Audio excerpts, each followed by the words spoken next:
Chapter 2 The Law of Club and Fang. Buck's first day on the Daiya beach was like a nightmare. Every hour was filled with shock and surprise. He had been suddenly jerked from the heart of civilization and flung into the heart of all things primordial. No lazy, sun-kissed life was this, with nothing to do but loaf and be bored. Here was neither peace, nor rest, nor moment safety. All was confusion and action, and every moment life and limb were in peril. There was an imperative need to be constantly alert, for these dogs and men were not town dogs and men. They were savages, all of them, who knew no law but the law of club and fang. He had never seen dogs fight as these wolfish creatures fought, and his first experience taught him an unforgettable lesson. It's true, it was a vicarious experience, else he would not have lived to profit by it. Curly was the victim.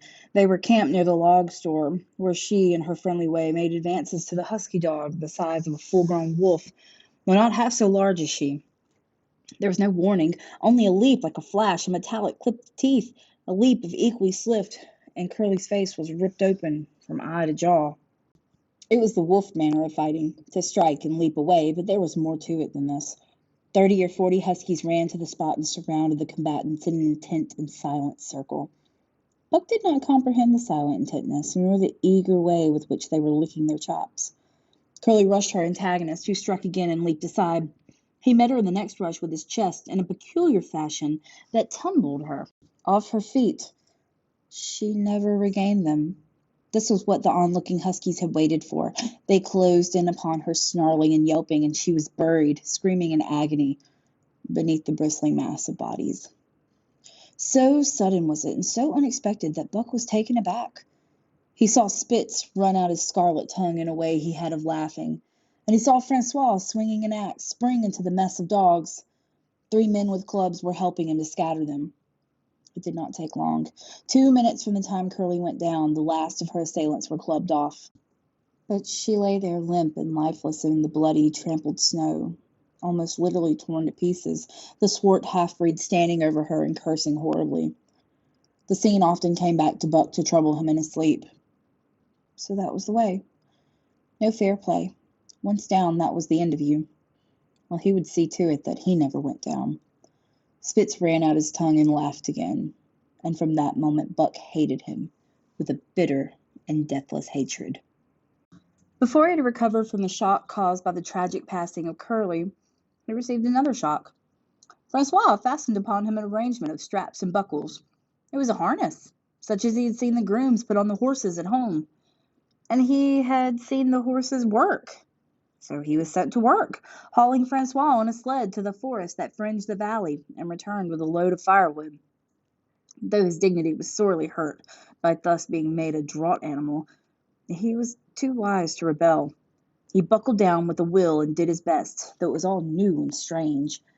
Francois was stern, demanding instant obedience, and by virtue of his whip, receiving instant obedience, while Dave, who was an experienced wheeler, nipped Buck's hindquarters whenever he was in error. Spitz was the leader, likewise experienced, and while he could not always get at Buck, he growled sharp reproof now and again, or cunningly threw his weight in the traces to jerk Buck in the way that he should go. Buck learned easily, and under the combined tuition of his 2 mates and Francois, made remarkable progress. Before they returned to camp, he knew enough to stop at ho, to go ahead at mush, to swing wide on the bends, and to keep clear of the wheeler when the loaded sleds shot downhill at their heels. 3 very good dogs, Francois told Perrault. That Buck, him pull like hell. I teach him quick as anything. By afternoon, Perrault, who was in a hurry to be on the trail with his dispatches, returned with 2 more dogs. Billy and Joe, he called them, 2 brothers and true huskies both. Sons of the one mother though they were as different as day and night. Billy's one fault was his excessive good nature, while Joe was the very opposite, sour and introspective, with a perpetual snarl and a malignant eye. Buck received them in camaraderie fashion. Dave ignored them, while Spitz proceeded to thrash first one and then the other. Billy wagged his tail appeasingly, turned to run when he saw that appeasement was of no avail, and cried, still appeasingly, when Spitz's sharp teeth scored his flank. But no matter how Spitz circled, Joe whirled around on his heels to face him, mane bristling, ears laid back, lips writhing and snarling, jaws clipping together as fast as he could snap, and eyes diabolically gleaming, the incarnation of belligerent fear. So terrible was his appearance that Spitz was forced to forego disciplining him, but to cover up his own discomfiture, he turned upon the inoffensive and wailing Billy and drove him into the confines of the camp. By evening Perrault secured another dog, an old husky, long and lean and gaunt, with a battle-scarred face and a single eye which flashed a warning of prowess and commanded respect. He was called Sol-leks, which meant angry one. Like Dave, he asked nothing, gave nothing, expected nothing, and when he marched slowly and deliberately into their midst, even Spitz left him alone. He had one peculiarity which Buck was unlucky enough to discover. He did not like to be approached on his blind side. Of this offense Buck was unwittingly guilty, and the first knowledge he had of this indiscretion was when Sol-leks whirled upon him and slashed his shoulder to the bone for 3 inches up and down.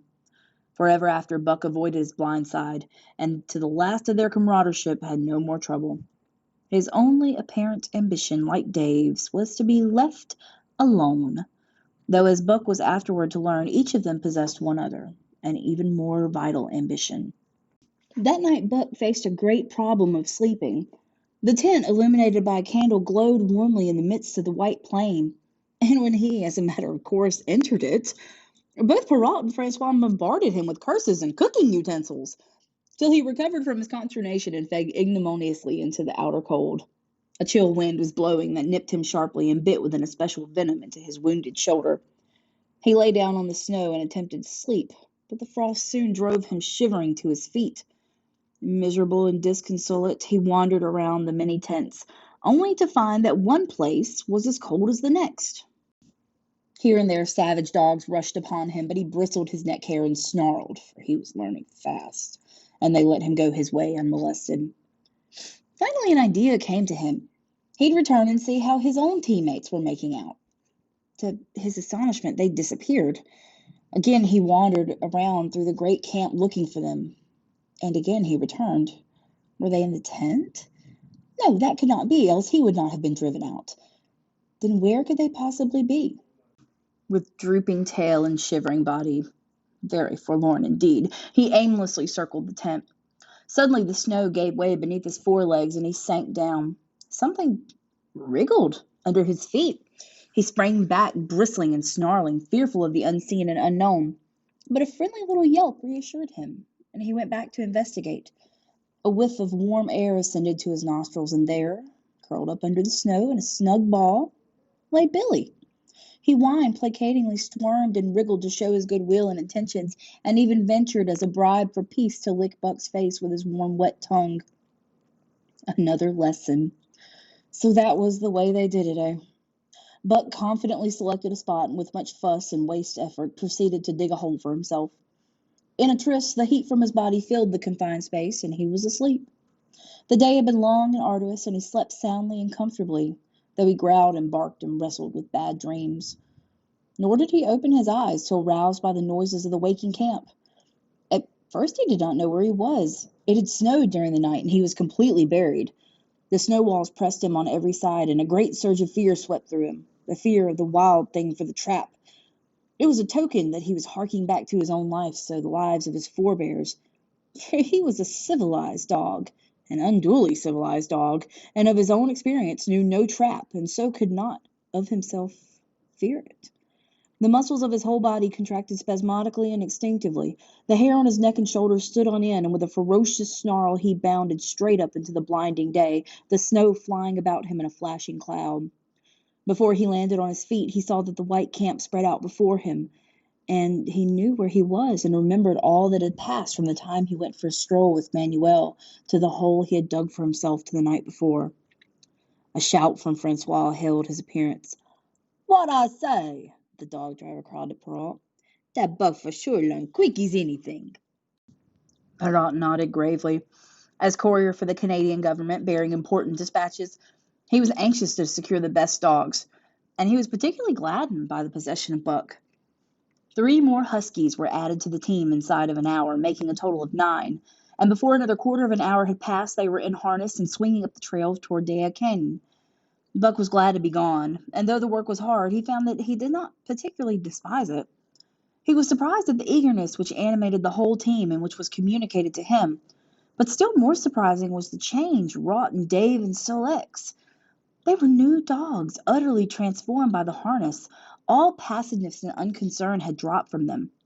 They were alert and active, anxious that the work should go well, and fiercely irritable with whatever by delay or confusion retarded that work. The toil of the traces seemed a supreme expression of their being, and all that they lived for, and the only thing in which they took delight. Dave was a wheeler, or sled dog, and pulling in front of him was Buck. Then came Sol-leks. The rest of the team was strung out ahead, single file to the leader, which position was filled by Spitz. Buck had been purposely placed between Dave and Sol-leks so that he might receive instruction. Apt scholar that he was, they were equally apt teachers, never allowing him to linger long in error, and enforcing their teaching with their sharp teeth. Dave was fair and very wise. He never nipped Buck without a cause, and he never failed to nip him when he stood in need of it. As Francois whipped backed him up, Buck found it to be cheaper to mend his ways than to retaliate. Once during a brief halt when he got tangled in the traces and delayed the start, both Dave and Sol-leks flew at him and administered a sound trouncing. The resulting tangle was even worse, but Buck took good care to keep the traces clear thereafter. And before the day was done, so well had he mastered his work, his mates about ceased nagging him. Francois' whip snapped less frequently, and Perrault even honored Buck by lifting up his feet and carefully examining them. It was a hard day's run up the canyon, through Sheep Camp, past the scales and the timberline, across glaciers and snowdrifts hundreds of feet deep, and over the great Chilkoot Divide, which stands between the salt water and fresh and guards forbiddingly the sad and lonely north.